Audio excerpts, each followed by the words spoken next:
Hey everybody, welcome back to our channel. This is Comic Edition. I am Malcolm, And I'm Lindsay. and we are so excited to be back in our office hours. Just a little bit of a disclaimer. We actually teach at university and have official office hours, but these office hours are outside of that and dedicated just for our Marvel family. That's right. We are here to have some fun today. Today, Loki season 2 is coming out, and Malcolm and I have come up with some pretty important research questions that we're going to explore over the next little bit of time here. First, for you all, we are going to discuss what the heck is going on with Ravonna Renslayer. Where did she go at the end of season 1? We're also interested in looking a little bit deeper into the origins of Miss Minutes, and of course, we'll end by talking about the origin of the TVA. All right, so this week we are less than five and a half, almost 6 hours away from the premiere of Loki. That's right. Time is short, so we are experimenting with a fun new format, which sees us answering each of these research questions in 5 minutes. I will set a timer once Lindsay reads the question. We will have 5 minutes to have an open discussion. And then at the end of the 5 minutes, we will give our final thoughts and move on to the next question because we've got to get some McDonald's and do some stuff before the premiere. That's right. We're having a watch party here in a little bit, as I'm sure many of you are as well. So if it's good with you, Malcolm, let's get started. Let's get started. Perfect. So the first thing I really want to explore with you is what the heck is going on with Ravonna Renslayer. We saw her at the end of season 1 pick up her stuff and go. Miss Minutes had given her a file and saying, this will be more, he thinks this will be more important. When asked where she's going, Mobius says to the one in charge, or to see the one in charge. What does that mean to you? Where are we going to pick up with Ravonna? 5 minutes on the clock starts now. All right, so this is what I think is happening. We do know, based off of the people who have seen, the first 4 episodes, that it picks up where we left off. And one of the things nobody talked about this whole offseason is where she went. Mm-hmm. All right. But based off of the previews, we know she went back in time. Mm-hmm. I'm assuming she went straight there because that's all we have. But where is there to you? Where is there? There has to be where Victor Timely is. But it seems like such a coincidence that everybody winds up in the same place. And she has the file folder. The file folder is the important key. Miss Minutes gave her this information. This would lead me to believe that that information was information about Victor Timely, that specific variant. So when we're looking at the TVA and wondering why they've chosen this variant, maybe it wasn't necessarily free will or a choice. It was what He Who Remains left for them to do. That's the mission that she was set on. That's why Victor Timely is so important. Yeah, no, I agree with a lot of what you said. And I'm sure we'll talk kind of about that time circle involving Victor Timely when we get to the TVA here in a little bit. But I think it's interesting that in the trailer, we only see a couple shots of Ravonna.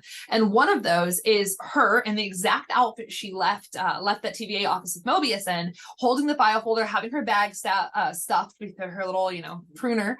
And she looks exactly the same. And it looks like she's walking into that shed that we kind of see Victor Timely in the trailer as well. So I think that's probably going to be the first scene that we see her in, is kind of showing up there and meeting him. And I think it's going to be interesting to discuss maybe why he's the one in charge, whether or not he founded the TVA or what this moment is. But I certainly don't think it's a coincidence that Mobius and Loki will show up there at some point. We know He Who Remains had a script for everything that was going to happen. And I think a lot of that includes, this cycle of birth and rebirth. And I definitely think that Ravonna is going to pick up right where she left off, stepping through that portal. And I think we're going to get a scene of her alone with Victor Timely to kind of kick this off before we even see, that the other scene of her in the presentation with him where Loki and Mobius are, because she does look different in those scenes. She does look a little more of the time period than, being in her TVA gear. I would also point out that Victor Timely wouldn't know who she was, but she would know exactly who he is if that is what the file is. So he pretending to be his assistant, to assist him, to help out, to find stuff out, to get information about the founding of the TVA, because she said she was going in search of free will, and the person who has power has free will.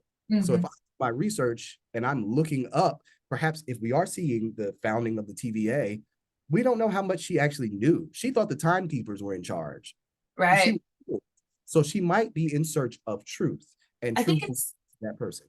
I think it's really interesting that you assume that Victor won't know who she is, because we know that Kang and Ravonna are star-crossed lovers across time and across space. And I certainly think that there might be another Ravonna here. Like we might be seeing a variant of her in the trailer even, or maybe she's a woman from Victor's past that led to him being sent here. But I do think that during the season, we're going to unpack a lot more of like Kang or He Who Remains, Victor, whoever, whatever variant we talk about, its relationship with her and love for her. I think it's going to be a really big driving force this season and in the future. I think it's going to be really important. Yeah, 100%. Absolutely. And I had a thought, based off of what you were just saying, we still have about a minute and a half left. Okay. Just for a time check. Oh man, In Search of Free Will, Victor Timely. I mean, this could also be where he falls in love with her, in whatever. When she's to be his assistant and not know what's going on, almost going undercover.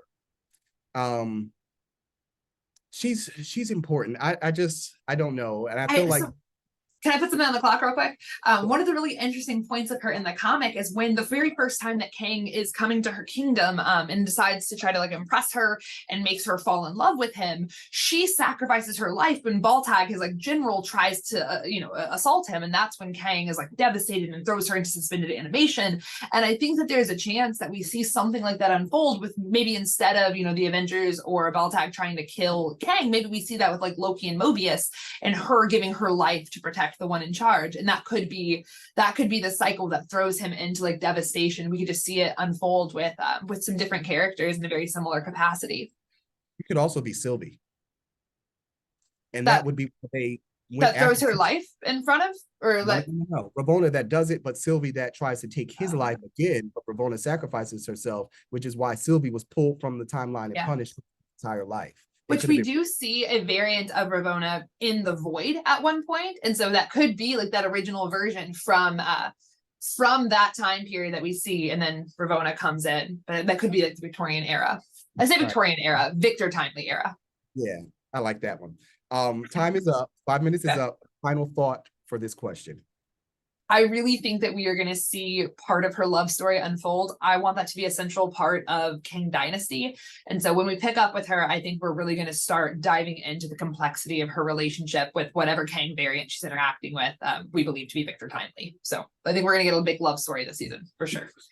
I want to pick up on something you just said with the story of Ravonna giving her life for Kang, and now maybe say that Sylvie's going to try to kill Kang and Ravonna's going to sacrifice herself. And that is a part of why Kang then sets out to torture Sylvie for her entire life, making her spend whole entire life at the ends of worlds, etc. I love that. I love that circle there. All right. Yeah. So that was research question number 1, dealing with Ravonna and where we left her in season 1. Yeah. What's good about that question is I think no matter what, we're going to get some kind of answer tonight. So hopefully we got a little something there, but if it's good with you, let's move on to question number 2. This one to me is a little bit more challenging because it's what's going on with Miss Minutes, right? What is she? Why is she? When is she? How is she? Address it however you want, but time starts when you're ready. All right, time starts now. One of my favorite follows is New Rock Stars. I love to hear Eric Voss break things down. And one of the things he broke down is what he thought Miss Minutes was, and it dealt with temporal energy. Let me put a wrench in that and kind of turn it a little bit. And I think Miss Minutes is some type of celestial deity. I won't say a god, whatever it is, elder of the universe. A celestial deity? I won't say so. No, let me not use celestial because that means something very specific to you. Yeah. But I'm thinking like eternity has a physical manifestation. We have not seen, I don't think, a physical manifestation of time. And I think Miss Minutes is that. The same way we get all of those statues that were in Thor Love and Thunder that represent all those different things. I can't remember what they're called right now because I'm trying to. But I think that's what Miss Minutes is. So maybe not someone's creation, but a thing that was created using whatever image. See, this is one that you and I have very different perspectives on, and one of us is just going to be like, I'm sure neither of us will get it perfect here, but one of us is just going to be dead wrong. I'm Because I dead wrong. firmly believe she is a creation, likely of someone like Kang or OB, or maybe them working together. To me, the most similar thing we've seen in the Marvel universe to me is when not Baron Zemo, but when whoever Hydra Nazi was like the computer that was like a personality, that was like the consciousness that was kind of locked in, that could affect physical reality, right? That was on a screen. I think that Miss Minutes is some future variation of technology like that was able to kind of store consciousness. I certainly think there's a degree of temporal energy that is used to maybe power that consciousness and how it influences reality and matter. But I really do think that she's going to be a creation that we might see, some backing of within the course of the series. And, in that as well, we've talked a lot about the technology that we see coming from things that we've seen in the past or created by someone. And so to me, to have Miss Minutes be just another one of those things really does make sense, and would also explain her loyalty to He Who Remains. Because I don't know why an embodiment of time would be loyal to He Who Remains and mischievous and scheming. I don't know why time would be on Kang's side, when Kang is trying to manipulate it and rule it and control it. And I don't know. What do you think about that? Why would an embodiment of time be on his side? I don't know if it has a side, because when we get to that level of entity, it's not a good, our side, their side, good or bad. Well, Miss Minutes has an agenda, though. We see that when she's protecting He Who Remains, when she's protecting Ravonna by looking through the files with Sylvie in the chamber. We see her at He Who Remains domicile, very clear. And he's talking like, oh, she still calls me that. Like, to me, she has a very distinct agenda, whatever that is. To me, that implies that she's sentient, apart from Kang, because everything else he controls, but doesn't control her, because he would just tell her what to call him. But I also, I lost a thread. Well, Zola is who we were looking for. Thank you. Yeah. Sorry. I lost it in that moment. Yeah. I think the simplest explanation for what she is some type of evolved version of Jarvis, right? Because we feel like everything Kang uses is some evolved version of technology. Yeah. So that would be an evolution of it. That could be a much simpler explanation. Well, we already see like the descendant of Jarvis, though, when it comes to like Ultron, right? Like and Vision, right? Like the creation of these things, because Vision is like Ultron meets Jarvis. Yeah, but I'm even thinking of who did they have in Wakanda? They had a similar thing. Yeah, I don't remember the name, but I know what you're. But yeah, so some form or variation of that. We have 49 seconds left. Man, anything else that we just need to get on the board here? I'm interested. We in the trailer see the very different looking version of her. Interested to see whether or not those are variants of Miss Minutes, if it's just a pre-existing version of Miss Minutes. What do you think on that? Do you think it's the same being? If it's a consciousness, like if it's like the universe embodied, why does she change? Because it can present itself however. Okay. But why? That is what season 2 should tell us. They're gonna have to just give me that one, because I have no clue. This is like a big mystery. Like, she's just out there. Yeah. It says she's kind of a recording, kind of here right now, and whatever. I think really speaks to her, again, being like powered by temporal energy, right? Like history is written. It's kind of like a recording. It's happening over and over. So she's being fueled and powered by time. I think it makes sense for her to kind of answer in that way, because she is in part, written in history. But that's why I think and we're out of time. So our final thoughts. What are your final thoughts? My final thought is perhaps she is that physical embodiment of time, and she can jump in and out. So my whole theory falls apart because we see her at the fair, but that wherever temporal energy, well, I guess that time is all around us and happening, she would have the ability to, move through it. My final thoughts, again, I think she's going to come from technology that we've seen. I think we will see that technology be adapted by Ouroboros, by OB. I think he's going to be a very big part of the show, and we'll talk about how I think he plays in here in the next question. But at the very least, we know he works with technology, keeping it up to date at the TVA. And I think part of that does involve Miss Minutes. So I think he'll be very instrumental in her creation. So do we I get don't baby? think we'll get that answer tonight, but I do think we'll get it during the season. I don't think that's one of the first things they'll knock off for us, but I do think that the season is going to give us at least some understanding of her background. All right, I'm going against our rules. So are we getting a baby Miss Minutes like a Grogu? Like maybe she's a watch and then she becomes a clock and then she becomes a this. Like, are we going to see the evolution of Miss Minutes? Oh, That'd be really funny. That'd be really funny if she starts off just like as a watch and we just like watch her. Because like, okay, last thing on it. Why is she screaming, "You better run"? Like, what's up with that? that could be someone's nightmare. We never know. It's the TVA. We're on the nightmare floor now of the TVA. So, Which, all right. So, oh, go ahead. I was gonna say that's a perfect transition to talk about the TVA. Yeah. I think the biggest question in season 2, at least for me, apart from just like, questions about Loki's future, Kang's future, how things connect like that, really comes down to the TVA. I think it's been pretty clear from the advertisements that we're going to be seeing Loki kind of pulled through the TVA's timeline. I don't think that part of the season is a secret, assuming that's what happens, but like that's the expectation we've been led to. And so I'm curious, now that we know that there's some, causal before and after in the TVA, if you want to maybe elaborate on what you think the founding of it is, or what you think its role is, where it is. What are your thoughts about the TVA and its structure coming into season 2? Time starts now. I have random thoughts that I'm going to try to pull together. My first thought, I was rewatching the first few minutes of episode 1 that we saw at the end of season 1, right? Where Loki returns, and we just assumed, we being me, I will be responsible for it. I assumed that the events that happened at the end of season 1, episode 6, where Sylvie kills He Who Remains, caused what was happening when Loki returned.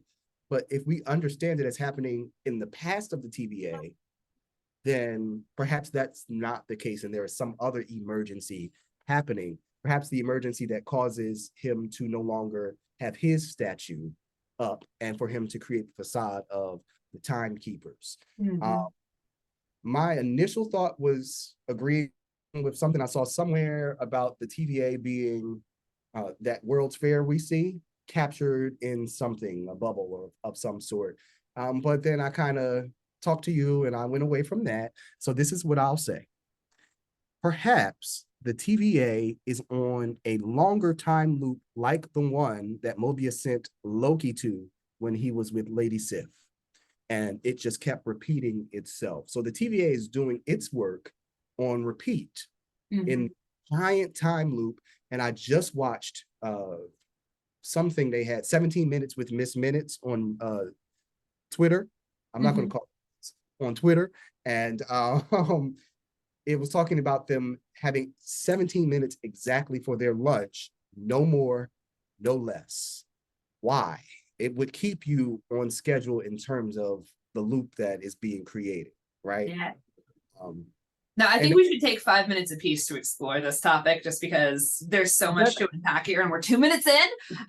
So on the note of what you're saying in that thought experiment world, I think there's something to be said about the TVA being in a time loop like that, especially when we know in the comics it is Victor Timely's town in 1901 that gets kind of out of sync with time and becomes the TVA, or becomes an element of it at least, in limbo there. And so I think that there's certainly elements of that the show can pry on. I don't think just for clarification purpose, becomes Chronopolis, because TVA was not necessarily his thing. Right.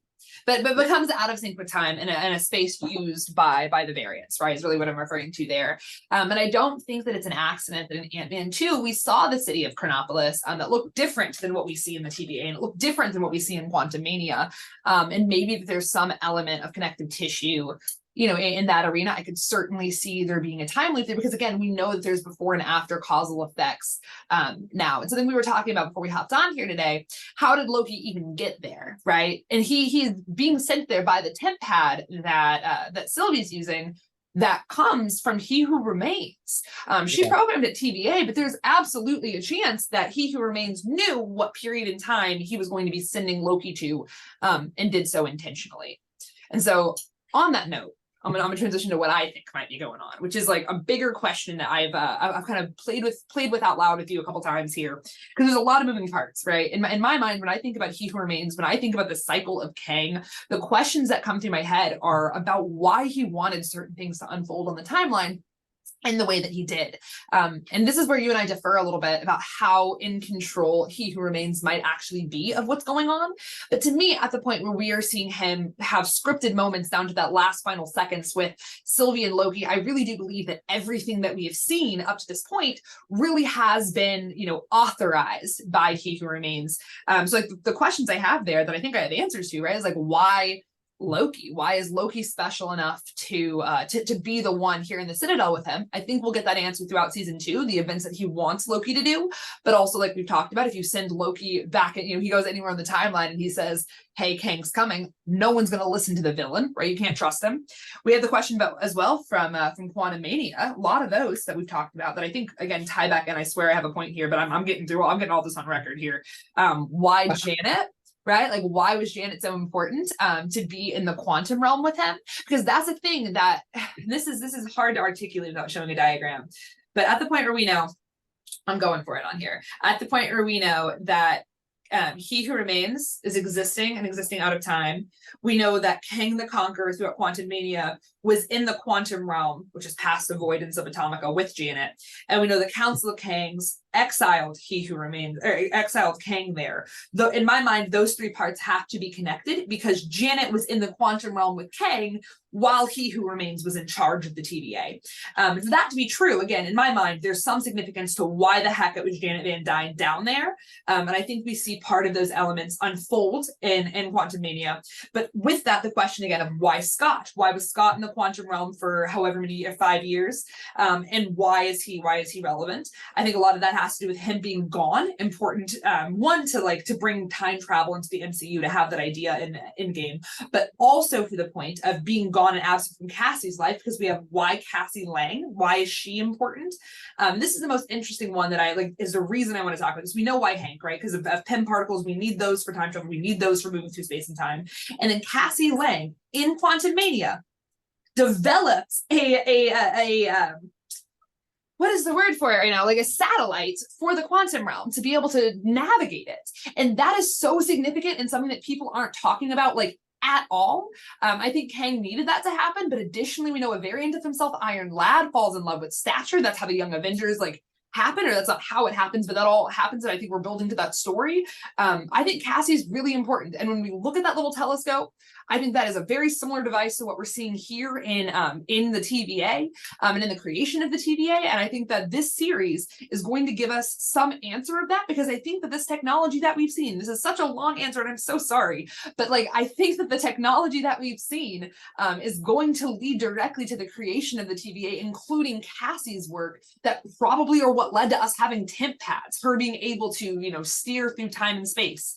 And I don't know if that's an episode 1 thing, but I do think we're going to address it at some point.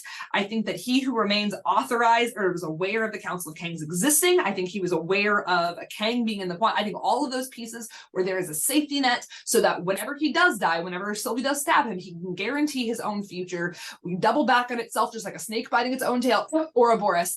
And we're going to end up exactly where we left off. So I'm sorry, I had to get that answer on the record. I needed to be able to say, told y'all later on, because I'm so confident that all those pieces are connected, and we'll elaborate more anytime. But I had to. Went over time. I'm gonna have to deduct. I don't care. I'm so sorry. That is why I had a problem with the 5-minute time limits, because one way or another that had to be said. It had to. Got it. So final thoughts. I have 2. Okay. The first thought is trying to tie the end of Quantum Mania and make it relevant, make it make sense.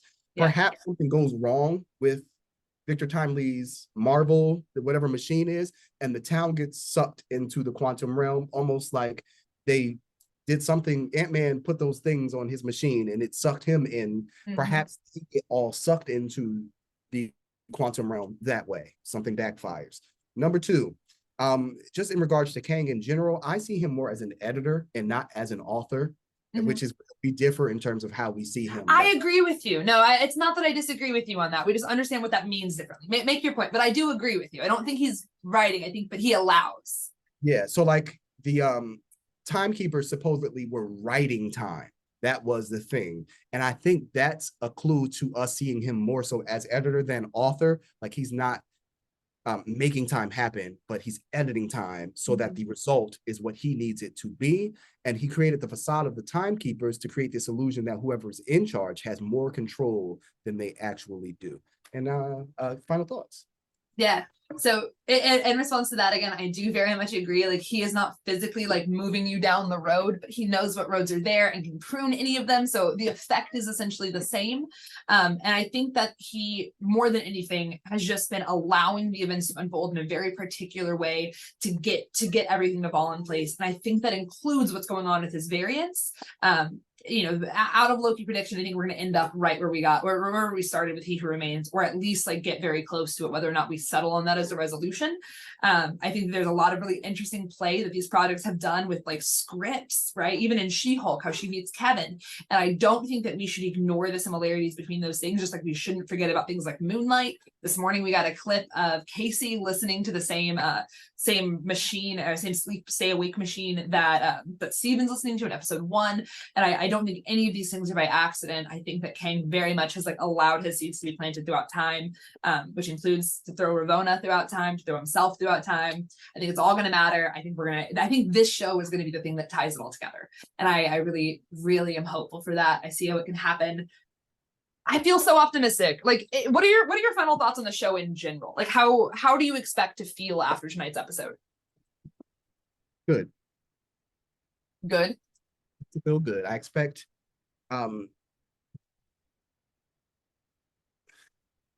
feel good. We've been anticipating this for so long. I'm so ready for it, but I don't have the expectations to like that are so high that I'll feel down if I don't get all of what we're talking about in one episode. Yeah. But I want to be content with what we see, and I think I'll be satisfied at the end of episode 1. Yeah, no, I've heard nothing but good things from the folks that have watched it. Of course, we don't know what's going to happen. This is the first Marvel project ever that hasn't needed reshoots, and I think that speaks so highly to the quality of the people that are involved, and Michael Waldron and Tom Hiddleston and the work that they've done. And we've talked about this so much, but the end of season 1, like season 1 in its totality, like I can remember every moment of watching that show sitting on my floor at home in DC. Like I could physically remember what it was like to watch He Who Remains on my screen and just feel my breath like get short, because like we did not expect him to be Jonathan Majors to be in that episode or to be in that series. And I am so grateful for the experience of viewing the first season, and I'd be lying if I said my expectations were not super high because of that. So I hope that this is a space where Marvel is able to do what we need them to do and provide that, because nothing has been quite as good. Nothing has been quite as good as Loki season 1, even as great as phase 4 and 5 have been. Yeah, what gives me hope is the fact that they're picking up where we left off. You're telling a continuous story, and they're not trying to finagle and do all, you know what I mean? There will be, because it's time travel and he's time slipping, but you're at least starting me where we left off. And that's, I feel like we needed to have closure from last season. So yeah. Michael Waldron and Tom Hiddleston have both said like it's an intentional story that they, knew kind of before they started even season 2. I think we might get a season 3, do it like a trilogy. And I'm excited for that. I love intentional storytelling. I think that's when Marvel's at its best, when it's not just like shifting around. So really excited for tonight. Thank you guys for tuning in. We've got a lot of questions. I'm sure you have plenty more. Let us know your thoughts for what's going to happen tonight or all season down in the comments. See you next time. Bye.